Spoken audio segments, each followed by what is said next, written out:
अब देखिए, बिहार में बाढ़ के हालात को देखते हुए खबर ये मिल रही है कि सीएम नीतीश कुमार हवाई सर्वेक्षण कर सकते हैं। जिस तरीके से बिहार का कुछ इलाका बाढ़ से त्रस्त हो रहा है, इस वक्त त्राहिमाम कर रहा है। अब इसको देखते हुए सीएम नीतीश कुमार ने ये फैसला लिया है कि वो हवाई सर्वेक्षण करेंगे और जायजा लेंगे। भागलपुर में देखिए, इसे देखते हुए एक हाई लेवल मीटिंग भी करने वाले हैं। तो बाढ़ प्रभावित इलाकों का हवाई सर्वेक्षण करने वाले हैं सीएम नीतीश कुमार। और बिहार में बाढ़ के हालात को लेकर के बिहार सरकार अलर्ट पर है। खासतौर पर राहत बचाव कार्य भी किया जा रहा है। जो इलाके जहां पर बाढ़ बहुत ज़्यादा है और इसकी वजह से कटाव वाले क्षेत्र में, वहां पर जिन लोगों को मदद पहुंचाई जाए, जो लोग वाकई मदद लायक हैं, उन सभी लोगों को मदद पहुंचाई जा रही है। बाढ़ पीड़ितों की सुध लेने के लिए नीतीश कुमार जो है वो हवाई सर्वेक्षण करने वाले हैं। और इसके साथ ही देखिए, भागलपुर में एक हाई लेवल की मीटिंग भी सीएम नीतीश कुमार कर सकते हैं और बाढ़ प्रभावित इलाके का दरअसल सर्वेक्षण करने वाले हैं। इस वक्त बिहार का कुछ इलाका त्राहिमाम कर रहा है। लगातार बारिश हो रही है और बारिश होने की वजह से नदियां जो है वो उफान पर हैं और नदियों में बढ़ते हुए जलस्तर की वजह से बाढ़ की समस्या है। बाढ़ पीड़ित जो है वो काफ़ी मुसीबत में है, परेशान है और कई घर जो है, कई परिवार जो है वो पलायन करने के लिए मजबूर है। तो ऐसे में आज सीएम नीतीश कुमार हवाई सर्वेक्षण करने वाले हैं।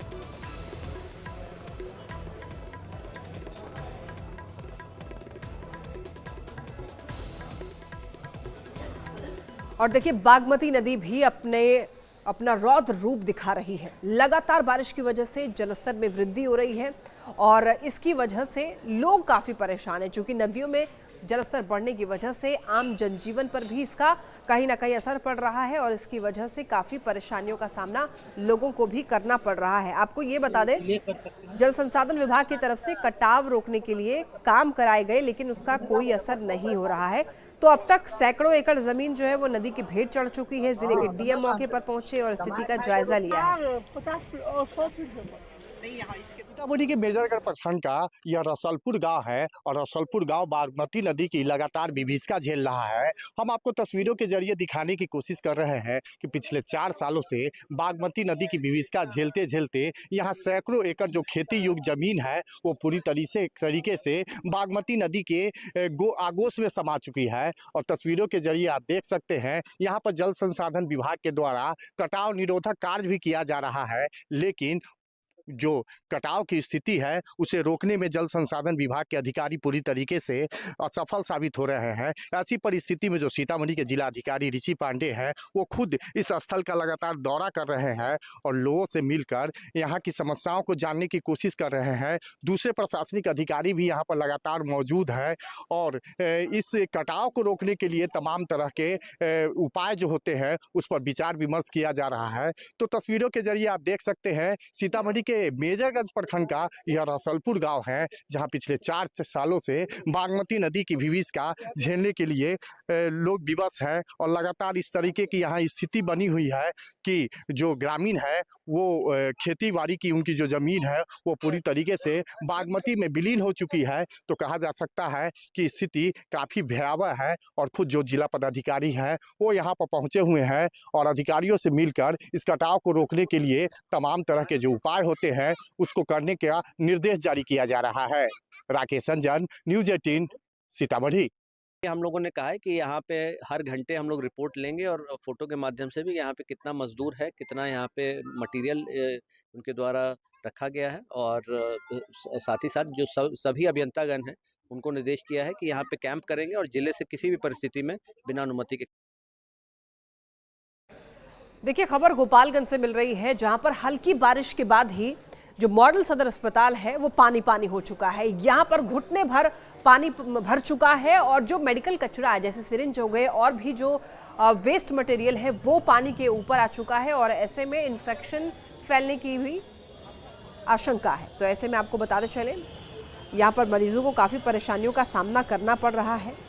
आपको ये भी बताते चले, यहाँ पर गंदा पानी जो है, गंदे पानी में तैर रहे सिरिंज और कचरा से संक्रमण फैलने का खतरा लगातार बना हुआ है। हालांकि अस्पताल प्रशासन का ये कहना है कि नया भवन बनकर तैयार हो रहा है।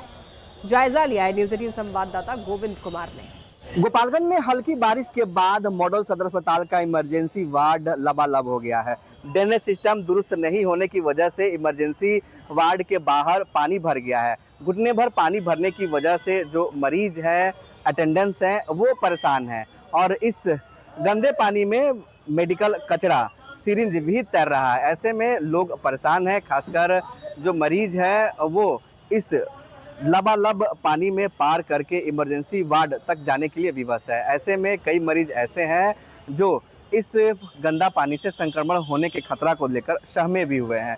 ये लगातार पिछले कई दिनों से समस्या बनी आ रही है। जब भी हल्की बारिश हो रही है तो इमरजेंसी वार्ड के बाहर पानी जमा हो जा रहा है। ऐसे में अस्पताल प्रशासन जो है वो इस पानी की निकासी के लिए प्रयास तो कर रहा है, लेकिन ज़मीन लोलैंड होने की वजह से यहाँ पर समस्या लगातार बरकरार है। नया इमरजेंसी भवन भी बन रहा है, लेकिन जब तक भवन कंप्लीट नहीं हो जाता तब तक इमरजेंसी वार्ड की जो समस्या है वो इस तरह से बनी रहेगी। ऐसे में अस्पताल प्रबंधक भी हैं, क्या हो रही है, कब समस्या ये दूर हो पाएगी? ये समस्या जब बारिश होती है लगातार होती रहती है। ये समस्या एक्चुअली क्या है कि जो हमारा इमरजेंसी वार्ड है वो नीचे हो जाता है, रोड ऊपर है और कंस्ट्रक्शन का भी काम चल रहा है, जिसकी वजह से पानी सारे आकर के यहाँ लग जाता है। तो इसके लिए हम लोग प्रयास करते हैं कि मोटर लगा करके पानी को बाहर निकालते हैं। अभी जब तक ये हैंड ओवर नहीं होता है तब तक ये समस्या होती रहेगी। नया कंस्ट्रक्शन यहाँ चल रहा है, नए भवन में इमरजेंसी वार्ड जब शिफ्ट हो जाएगा तब ये समस्या हमेशा के लिए खत्म हो सकती है। तब तक मरीजों की परेशानी बढ़ती जा रही है।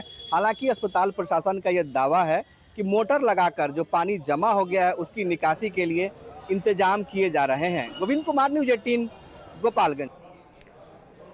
देखिए, इन दिनों मानसून सक्रिय है और मानसून सक्रिय होने की वजह से लगातार बारिश हो रही है। बारिश होने की वजह से नदियों का जो जलस्तर है वो लगातार बढ़ रहा है और इससे अगर सबसे ज़्यादा प्रभावित कोई इलाका है तो वो दियारा इलाका है और दियारा इलाके के 6 पंचायत जो है बाढ़ की चपेट में है और इसकी वजह से यहाँ पर स्कूलों तक पानी जो है वो घुस चुका है।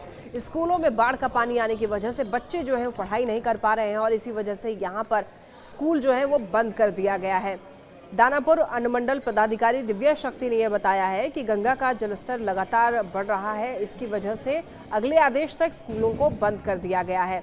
तो आपको ये बता दें, स्कूल सहित कई घरों में बाढ़ का पानी घुस चला है, जिसको लेकर जिला प्रशासन ने तत्काल प्रभाव से दानापुर दियारा के 42 प्राइमरी और मिडिल स्कूल सहित 7 हाई स्कूल को अगले आदेश तक बंद रखने का आदेश दिया गया है। गंगा के जलस्तर की वृद्धि के कारण से दियारा क्षेत्र में 42 प्राइमरी और मिडिल और 7 हाई स्कूल्स हैं जो हमारे, उनको बंद करने का निर्देश जिला पदाधिकारी महोदय द्वारा जारी कर दिया गया है और अगले आदेश तक वो सभी स्कूल्स बंद हैं। और एक बड़ी खबर मिल रही है गोपालगंज से, जहां पर एक स्कूल बस हादसे का शिकार हो गई है। आपको बताते चले, यहां पर अनियंत्रित होकर के रेलिंग से टकरा गई है और बता दें आपको, नीचे गिरने से हालांकि ये जो बस जो है बच गई है। कोई बड़ा हादसा यहां पर हो सकता था। ये बड़ी खबर आपको बताते चले गोपालगंज से मिल रही है। बेकाबू होकर के रेलिंग से स्कूल बस टकरा गई, रेलिंग तोड़कर नहर में गिरने से बची है बस। हादसे के बाद रेलिंग पर बस लटकी है। हादसे में हालांकि कोई हताहत नहीं है। कटैया थाना क्षेत्र के समूअर कटैया मार्ग पर सैनवा गांव के पास ये हादसा हुआ है। तो एक बहुत बड़ा हादसा होते होते टल गया है। बेकाबू होकर रेलिंग से स्कूल बस जा टकराई। ये देखिए तस्वीर आप देख सकते हैं। कोई बहुत बड़ा हादसा हो सकता था। नहर में जाते जाते ये जो बस है वो बच गई है और ऐसे में कोई हताहत नहीं है। कटैया थाना क्षेत्र के समूअर कटैया मार्ग पर सैनवा गांव के पास ये हादसा हुआ है।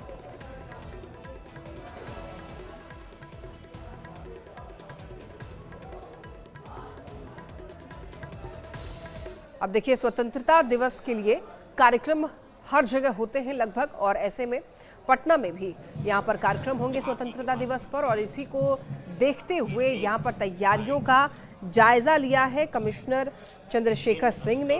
सभी को तैयारी को जल्द से जल्द और बेहतर बनाने का दिशा निर्देश इन्होंने दिया है। गांधी मैदान में होने वाले राजकीय समारोह की तैयारी जो है वो जारी है। कमिश्नर चंद्रशेखर सिंह ने यह बताया कि बारिश का मौसम है और इसीलिए दर्शकों के लिए वाटरप्रूफ पंडाल का निर्माण कराया जा रहा है। साथ ही सुरक्षा को लेकर व्यापक इंतजाम किए जा रहे हैं। चंद्रशेखर सिंह ने यह बताया कि बिहार में अभी भी जरूरत से 15% कम बारिश हुई है। यह बारिश किसानों के लिए बेहतर है। ये स्वतंत्रता दिवस समारोह जो 2025 है, इसकी तैयारियां चल रही हैं गांधी मैदान में जोरों पर और अब अंतिम रूप में है और इसको आज निरीक्षण हम लोगों ने किया है। फुल ड्रेस रिहर्सल हुआ है परेड का और पूरी प्रक्रिया का, कि किसी प्रकार की कोई त्रुटि नहीं हो, पूरी व्यवस्था त्रुटि रहित रहे। इसको सुनिश्चित करने के लिए हम और आईजी साहब ने आज निरीक्षण किया है इसका परेड का। व्यवस्था ठीक है और पर्याप्त संख्या में फोर्स मजिस्ट्रेट सब लगाए जा रहे हैं। सीसीटीवी कैमरे से भी निगरानी हो रही है। स्वतंत्रता दिवस पे जो भव्य कार्यक्रम है, जो राजकीय कार्यक्रम है, उसके लिए सारी तैयारियां पूरी कर ली गई हैं। आज कमिश्नर साहब ने, हमने, डीएम साहब और एसएसपी साहब सबने यहाँ पे ज्वाइंट रूप से सारी जो परेड है उसका निरीक्षण किया है और सभी तैयारियां अच्छे से कर ली गई हैं। इसके अतिरिक्त में पूरा जो गांधी मैदान है उसमें और पूरे के पूरे